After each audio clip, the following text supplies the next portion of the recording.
হাসনাত আব্দুল্লাহ ও তো একদম সরাসরি যেই কথাগুলো বলে এগুলো তো আপনাদের সবার সামনে আসে যে কেউ চাঁদা তুলতে পারবা না, কেউ এটা করতে পারবা না, একদম সামনাসামনি বলে। তো এই যে সৎ পথে থেকেও তো নেতৃত্ব দেওয়া যায়। তো এই ধরনের নেতৃত্ব দিলে তো আমার তো মনে হয় না জনগণ তাকে দেশ থেকে তাড়িয়ে দিবে। তো এটা হচ্ছে আমার বক্তব্য আর কি। আমি যদি সৎ থাকি তাহলে জনগণ তো জানেই যে আমি একজন সৎ মানুষ, তাহলে দেশ থেকে তাড়ানোর কোনো কথা না।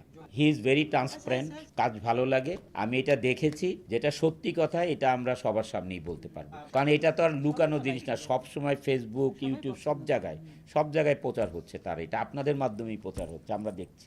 দেশ ত্যাগ করতে সেই বাধ্য হবে। আমরা তো ওরকম পলিটিক্স করি নাই রে ভাই। আমরা তো সবসময় নিরপেক্ষ, আমরা ভালোর দিকে ছিলাম। তা আমরা কখনোই ওই ধরনের পলিটিক্স, যদি কোনো না কোনো দল সাথে তো অংশগ্রহণ করেই পলিটিক্স করতে হয়।